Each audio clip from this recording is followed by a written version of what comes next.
conformeis com este século. Não é o século 21, não é o século 20, não é o século 12, nem o século I da era cristã. Século aqui tem o sentido de mundo, que por sua vez também não é ligado à orbe, não é ligado ao planeta Terra, mas ao sistema e à estrutura cultural na qual nós estamos inseridos. Portanto, mundo ou presente século significa exatamente isto: a sociedade na qual nós, como cristãos, estamos insertos e colocados. Fomos inseridos nela e não podemos nos furtar a responsabilidade de convivermos nesta sociedade. Jesus também nos diz que nós somos sal da terra e luz do mundo. Agora, esta relação, este relacionamento e este convívio costumeiramente não é pacífico, não é tranquilo, não é sereno. Claro que eu não estou me referindo necessariamente a uma perseguição ostensiva, extensiva e intensiva. Nós, no Brasil, de certa maneira, pelo menos hoje, não estamos mais no alvo de uma perseguição física, de uma ação restritiva do direito de pregar. Provavelmente haja pessoas aqui ainda dos primórdios da plantação do Evangelho em Juiz de Fora, em que havia aqui nesta cidade perseguição, e aí é perseguição mesmo, até de impedimento que se pregasse o Evangelho, de que se proclamasse o Evangelho publicamente. Não é desta forma de perseguição que necessariamente eu me refiro, mas sim o conflito que existe por causa dos nossos posicionamentos devido aos valores que sustentamos, com o posicionamento por causa dos valores que são propostos e mantidos pela sociedade na qual nós vivemos e com a qual nós precisamos conviver.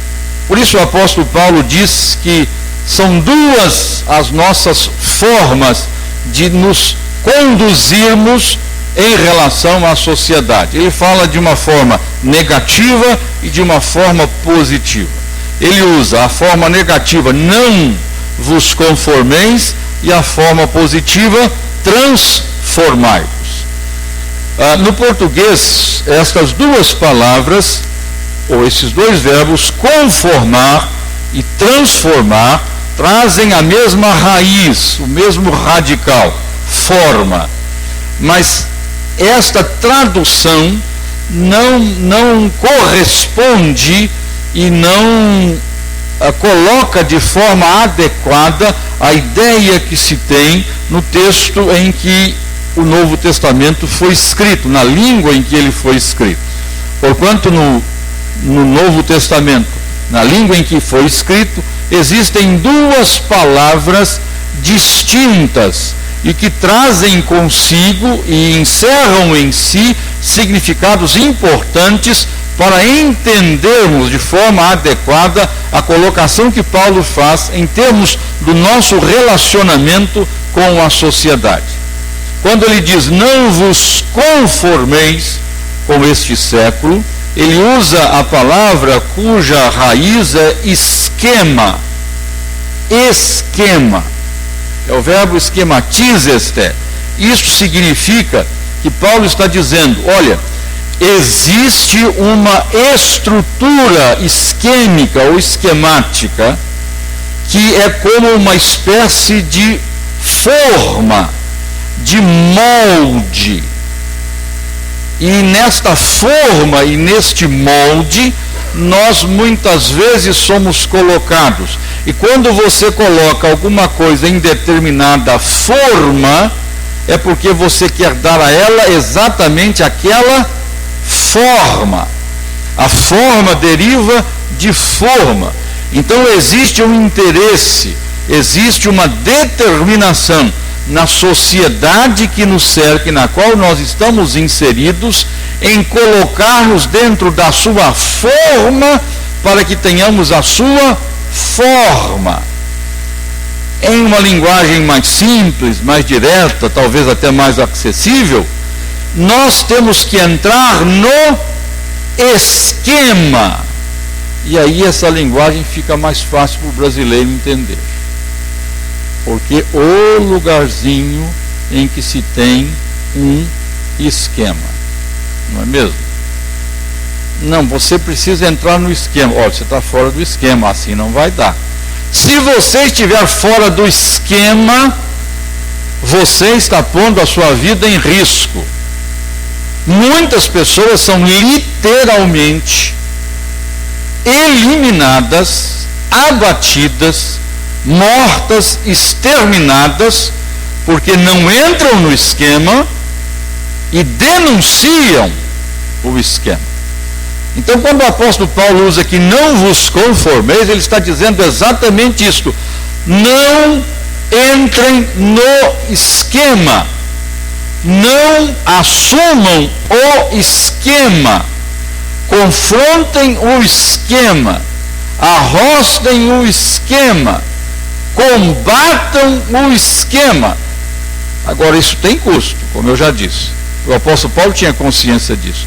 Nós vamos ser considerados como escória do mundo, lixo da sociedade, etc. Nós não gostamos, mesmo nós cristãos, de estarmos fora do esquema, porque isso é extremamente incomodativo. Porque estar fora do esquema significa ser diferente. E diferente se destaca, diferente se evidencia, diferente se torna um ponto de incômodo para aqueles que estão na estrutura comum e dominante. Então o apóstolo Paulo diz primeiro: não vos conformeis, não assumais o esquema, essa estrutura de aparência externa, modeladora das pessoas. Mas ele não fica só no negativo, não vos conformeis, mas ele entra na dimensão do positivo, mas transformai-vos. E aqui ele não vai usar a raiz esquema. No português, conformar e transformar tem a mesma raiz, forma. Na língua do Novo Testamento, a primeira é esquema, a segunda agora não é esquema, é morfê. Aqui ele usa a palavra ligada a uma palavra portuguesa, para vocês entenderem melhor: metamorfose, morfê. Não é alguma coisa simplesmente do esquema, da questão externa, da forma, do modelamento. É algo que não é da aparência, mas é da essência. Não é algo que é externo, mas algo que é interno. Então eu só consigo sair do esquema se houver uma mudança da minha morfê, da minha forma, da minha realidade interior. Se o meu interior for transformado, modificado, metamorfoseado, como diz o apóstolo Paulo aqui, eu experimentando esta metamorfose, essa transformação, sendo uma nova criatura, eu quebro a estrutura dominante, eu quebro o esquema e posso então me manifestar efetivamente. Se você pensar na metamorfose, a borboleta nos aponta mais ou menos isso. Ela tem um esquema enquanto ela está encapsulada. Quando ela quebra o esquema e experimenta a sua metamorfose, ela rompe com o esquema. Ela sai do esquema, ela se desprende do esquema, mas porque ela se tornou uma borboleta. Então o apóstolo Paulo diz que o desafio para nós, como cristãos, nós que não estamos fora do mundo, porquanto o Senhor Jesus disse isso: não te peço que os tires do mundo, mas sim que os guardes do mal. O Senhor Jesus nos orientou e nos alertou: vocês não devem ficar assustados se o mundo odiar vocês, porque antes de odiar a vocês, odiou a mim, e odiou a mim, odiará a vocês, porque nós testificamos que as suas obras são Mas, quando nós somos transformados pela graça do Senhor, quando a nossa morfê é alterada pelo poder de Deus, nós nos colocamos em não conformação com o esquema, e então vem o conflito, e então vem o embate, e aí vem o choque. E provavelmente, quando você sustenta os valores da fé cristã no seu ambiente, onde você vive, você já experimentou isso. Você já ouviu alguma coisa nesse sentido, você já foi alvo deste tipo de posicionamento contrário aos princípios e aos valores da fé cristã. Neste sentido, nós vamos depois então trabalhar os aspectos ligados à cultura pós-moderna, alguns traços culturais da chamada pós-modernidade. A pós-modernidade, na visão de alguns filósofos, é uma situação que se estabelece não necessariamente em termos de cronologia, mas em termos de ideologia. São aspectos ligados às manifestações culturais a partir do terceiro quarto do século XX e alcançando a cada um de nós até hoje. A pós-modernidade traz consigo manifestações culturais evidentes, reflexo às vezes da modernidade, mas numa expressão muito mais intensa do que aquela que se vivenciou. São 12 as colocações que nós temos no nosso livro, e nesta manhã nós vamos falar apenas de 2 delas, em termos deste esquema. Talvez não consiga falar nem de 2, porque essa palavra introdutória precisava situar os irmãos no que seja realmente o contexto do nosso desafio. Que desafio nós temos? Não somos nós apenas no século XXI que somos desafiados. Desafio é algo para a igreja cristã desde o seu nascedouro, desde os seus primórdios, desde os seus princípios. Mas um desafio que nós temos, que é fruto da situação cultural em que nós estamos, é essa manifestação cultural pós-moderna do consumismo. O consumismo nada mais é do que uma situação elevada ao exagero, é a exacerbação do aspecto existencial de consumir. O consumo é algo que está presente no contexto da vida humana. Nós precisamos consumir. Nós precisamos consumir determinada quantidade de calorias por dia para podermos sobreviver. Nós precisamos consumir determinada quantidade ou certo tipo de bens para podermos ter a nossa sobrevivência. Portanto, não se trata de consumo, mas de um sistema em que o consumo está centralizado, que se chama consumismo. O consumismo se evidencia cada vez mais à medida em que o capitalismo se intensifica, em que o capitalismo vai sendo colocado. É a chamada produção, consumo e capital. Nós temos uma grande migração do campo para a cidade. O Brasil, há 70 anos atrás, era cerca de 75% rural e 25% urbano. Hoje o Brasil é 75% urbano e 25% rural. Mas esse rural hoje tem TV a cabo, chuveiro elétrico, sinal de celular, etc. Mesmo o mundo rural não é tão rural assim. E esta migração interna, esse movimento migratório do campo para a cidade, faz com que a cidade enche. E é necessário que haja a absorção desse pessoal, dessa mão de obra. Essa mão de obra vai ser absorvida onde? Na indústria e no comércio, porque são as fontes geradoras de emprego.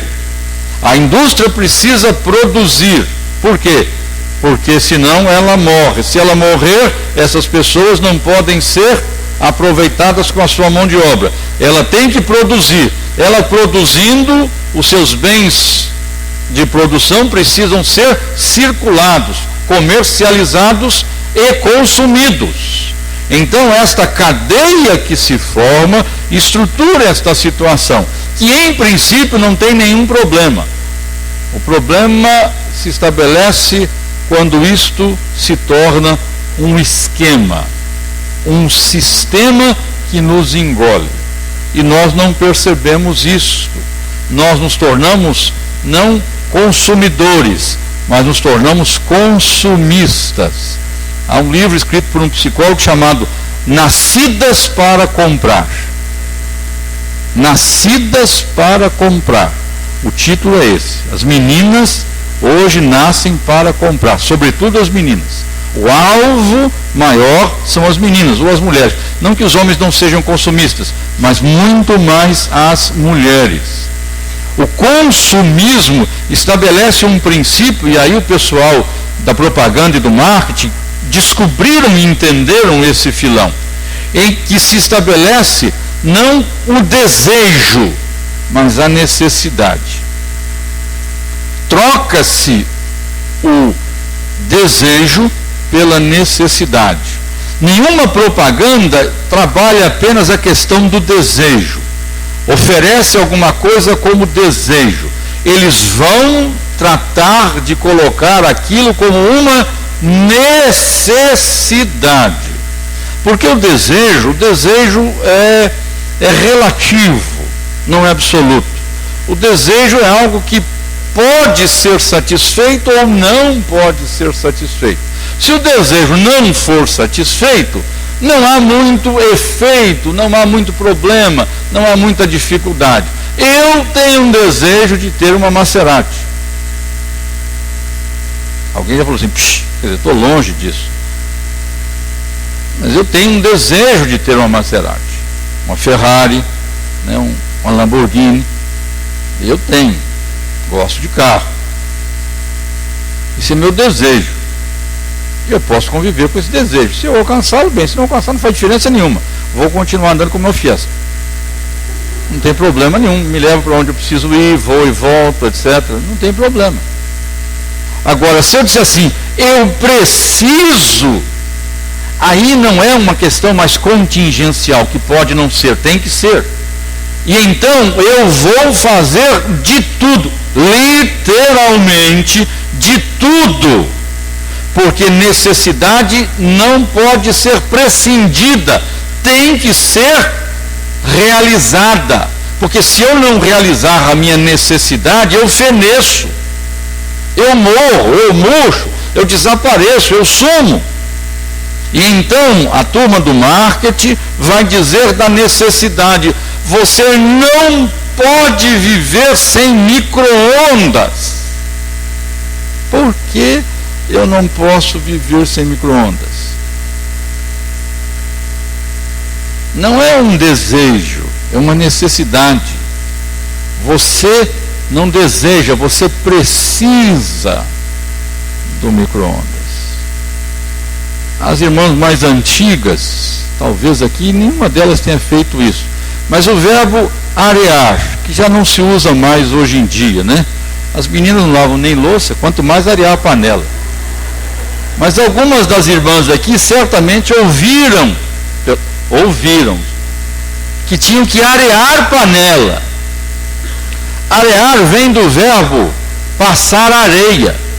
Sabe por que é arear? A moçada aí, a garotada aí, os teenagers aí, é porque as pessoas iam para a beirada do rio, as mulheres iam para a beirada do rio, ou então traziam do rio a areia e esfregavam as panelas do fogão a lenha, que empretecia tudo, e elas tinham que arear as panelas, passavam areia para tirarem a fuligem.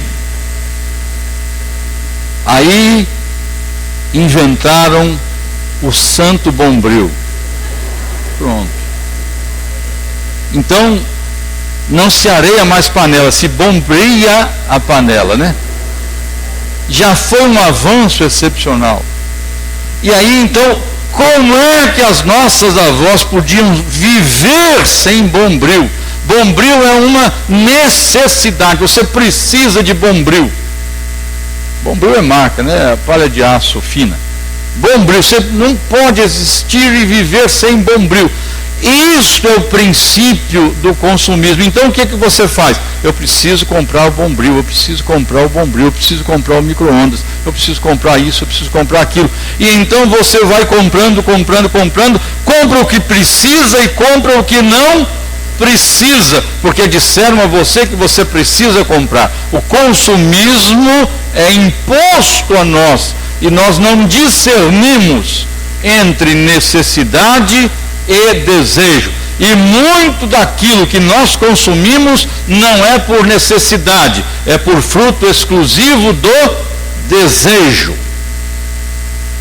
Desdobramentos disso você vai ter, por exemplo, no excesso, no desperdício, por causa do consumo. Aí as mulheres, sobretudo, né? Hoje, se bobear, eu apanho. Mas abre assim a porta do guarda-roupa, né? Normalmente 3 portas. Tem 22 vestidos, 32 saias, 42 blusas, 15 pares de sapato. Ela abre assim, olha, não tenho roupa. O maridão está lá perto, ela grita assim, fulano, você não tem vergonha? Não, estou pelada. Aí, não tenho o que vestir, não tenho o que calçar. Tenho que vestir, tenho que calçar. Provavelmente a roupa que você comprou, você usou uma meia dúzia de vezes, pôs no guarda-roupa, está pendurada. Isso é excesso. E aí no excesso vem o desperdício, porque você não vai usar, está desperdiçando. Desperdiçou o dinheiro quando comprou, está desperdiçando o dinheiro porque está lá. Normalmente, nós não precisamos da grande maioria das coisas que nós adquirimos. Então nós vamos enchendo. Tanto é que na nossa casa tem um quartinho chamado quarto de despejo. Pois é. O que está despejado lá? Um monte de quinquilharia que você comprou sem saber por quê. Não, comprei porque estava barato. Bom, tá certo. Mas por que você comprou? Não, porque estava barato. Mas qual a necessidade? Sei lá, um dia eu posso precisar.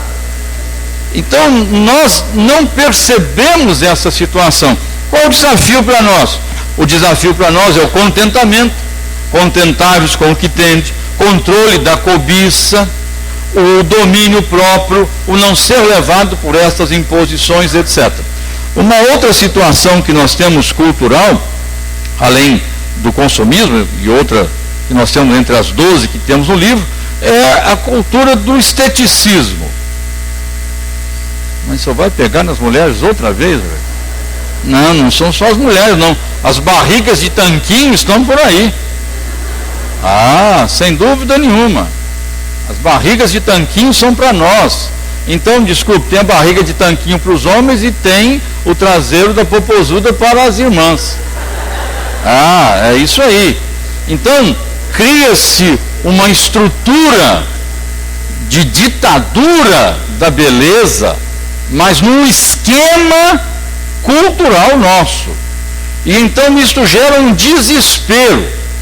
Quando eu falo de esteticismo, eu não estou falando com relação ao cuidado necessário ao corpo, por causa de saúde. A Escritura diz que o Espírito Santo não habita no meu espírito. A Escritura diz que o Espírito Santo habita no meu corpo. O meu corpo e não o meu espírito é que é o templo do Espírito Santo. Então eu devo ter o cuidado com o meu corpo. Isso envolve domínio próprio, com relação a beber, a comer, a dormir, etc. Então, quando eu falo de esteticismo, eu não estou dizendo da necessidade do cuidado adequado com o nosso corpo em relação à saúde. E nem estou fazendo antologia da feiura. Eu não estou aqui estabelecendo a necessidade de que nós temos que ser feios. Às vezes, a gente vai ver que nas igrejas a ênfase é tanto ao caráter, porque tem que olhar o caráter, etc., mas todo mundo quer casar com gente bonita. Por que o caráter também não pode estar aliado à beleza? Pode estar, não tem problema nenhum não. A questão é prioridade, a questão é ênfase, a questão é justamente a estrutura de império que se estabelece sobre nós em termos de quê? Da estética. E isto faz com que homens e mulheres sejam lançados num frenesi terrível da cultura e do culto ao corpo, em que a academia é mais importante que o templo, em que a academia é mais valorizada do que a igreja e até a própria casa. E é uma coisa interessante, gente, porque eu não tenho condição de entregar a minha oferta esse mês. Fiquei apertado, coisa complicou, etc. Pagou a academia? Ah, isso é claro. Não tem dinheiro, seja para a oferta, para o dízimo, para a obra do Senhor, para a causa do Senhor. Mas não deixa de pagar a academia. Aí eu não tenho tempo, eu até gostaria de ler a Bíblia, meditar na Escritura, orar um pouco mais, mas eu não tenho tempo. Você não tem tempo, porque você fica 1h30 em cima de uma esteira, com aquela barulheira toda, prejudicando o vizinho do apartamento de baixo, incomodando o vizinho do lado, aquele negócio, você fica 1h30 em cima daquilo, sem sair do lugar, nem vendo paisagem, nem nada. Mas não usa meia hora do seu tempo para quê? Para o Senhor. O problema é a estética? Não, o problema não é a estética, é o esteticismo, em que a ética foi colocada de lado por causa da estética. Uma professora do estado de São Paulo, uma professora que ainda foi concursada, mas não tomou posse, era 10 anos contratada, passou no concurso, mas não tomou posse, porque é gorda. O senhor tem alguma coisa contra os gordos? Eu não, absolutamente. Mas é uma realidade. Em relação a quê? À estética. Ela tem o IMC, índice de massa corporal, acima do tolerado, etc. Na verdade, ela não está tomando posse porque ela é gorda. É uma questão estética. A estética está influenciando a ética. Pessoas que são mais bonitas, prestem atenção nisso, são mais propensas a conseguirem um emprego. Mesmo que hoje em dia nos anúncios de emprego não tem aquela coisa que eu nasci e cresci vendo e lendo nos jornais para apelo de trabalho. Tem que saber, na minha época, né? Quando a gente fala minha época, a gente está ficando velho, mas na minha época, saber ler e escrever, primário completo, boa aparência. O que é boa aparência? Naquela época já, essa boa aparência, e eu vou falar isso aqui com toda sinceridade, porque eu sou brasileiro, 80% dos negros ficavam de fora. Só nesse boa aparência. Só nessa boa aparência. Eu, com esse meu olho de jabuticaba preto desse jeito, não tinha chance contra os olhos azuis dos loiros. Seguramente. Isto é uma questão de quê? De estética suplantando a ética. O problema da aparência, do externo. Esse é um problema. E isto continua sendo o quê? Um desafio para nós. Essa ideia do esteticismo. Mas o que representa para mim como cristão? A necessidade de dar atenção ao meu corpo, pela saúde, cuidar de mim, ter o cuidado com a minha aparência, vestir-me adequadamente. Questões, irmãs, eu podia prolongar um pouquinho aqui. Irmãs e irmãos, tempo é tempo, não adianta. Uma coisa chamada ruga. Coitadas irmãs, sobretudo, arrepiaram agora. Nossa vida, quase morreram do coração. Ruga, é ruga.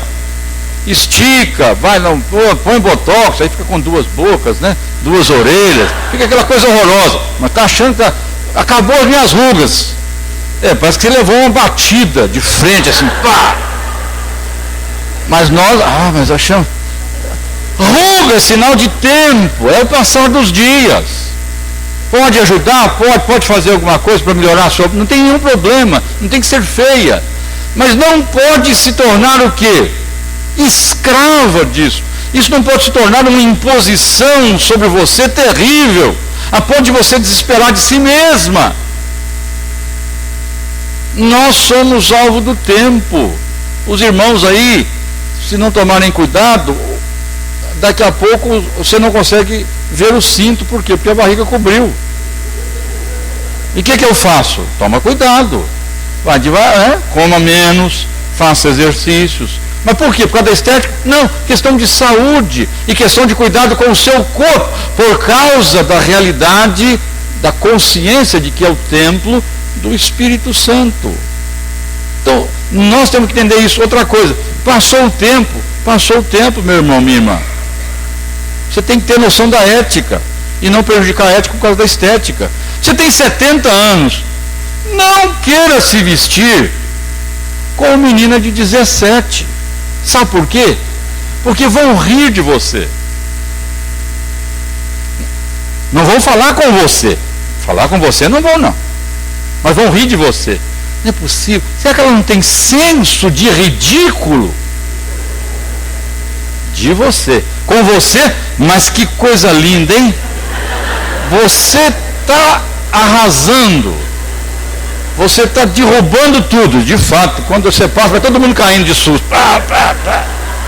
Gente, tem 70 anos. Tem 70 anos. Assuma essa realidade. Não é aquelas vovó de fazer tricô, mas não. Mas tem que ter o bom senso, a ética. Eu tenho 70 anos, eu como homem tenho. Eu vou querer ficar andando de sunguinha igual adolescente por aí? Ô, irmãos. São coisas ligadas a quê? Ao princípio do bom senso e da ética.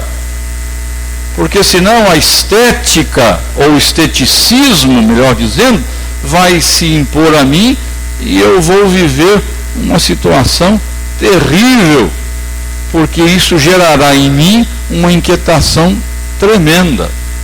E eu vou olhar para mim, não vou gostar de mim nunca. Não é esse negócio de ser princesa ou príncipe, não. Mas é no mínimo você ter a consciência da sua realidade como pessoa, sendo quem você é, tendo a apreciação pelo que você é, cuidando-se, tendo aí o cuidado em relação a apresentar-se adequadamente, fazer a sua pintura de forma adequada e própria, manter-se com certa elegância, mas sem ser alvo e vítima de uma estrutura imperialista, esteticista em cima de você. Muito obrigado, reverendo Eloy, pela oportunidade. Espero que os irmãos tenham sido abençoados, edificados aí. O nosso livro estará à disposição. Ele custa R$20 o exemplar. 2 ou mais sai a R$15 cada exemplar. Só vou dizer, estou dizendo o preço porque eu preciso dizer isso aqui. 60% pelo menos do valor deste livro vai para o trabalho de missões. Presta atenção. Não vai para o missionário. Porque tem uns que vêm vendendo, porque 70% aqui é para missões, mas a missões é ele mesmo. Eu não sou missionário, não vivo disso, não ganho para isso, nem com isto. 60% é para o trabalho missionário, editado pela nossa missão, impresso nas gráficas Atlas de São Paulo, mas é nossa missão. Então, quando você adquire aqui 60%, aí os outros 40%, o que o senhor faz com isso? Bom, eu espero não levar prejuízo, pelo menos, né, irmãos? Então isso tem um custo de produção para mim. Então eu produzo e passo, entrego para a missão, para que ela possa então ter aí o seu benefício. Essa nossa missão trabalha com caminhoneiros, Brasil todo, policiais rodoviários estaduais e federais, prostitutas, travestis, trabalho social em Sergipe, já são 6 estruturas sociais e congregações plantadas em Sergipe. Em Belo Horizonte há uma congregação exclusiva de mulheres cuja vida anterior era da prostituição. Hoje já estão integradas na igreja. Poxa vida, mas aí estão segregadas na congregação delas. Não é bem isso, irmãos. É porque elas têm a facilidade do contato entre elas e com elas. Não é que se segregou essas mulheres numa congregação para elas. Elas preferem assim, pela facilidade até da abordagem às suas ex-companheiras de atividade. Então, muito obrigado mais uma vez, reverendo Eloy. O Senhor nos abençoe no restante desse dia na escola dominical. Graças a Deus, agradeço.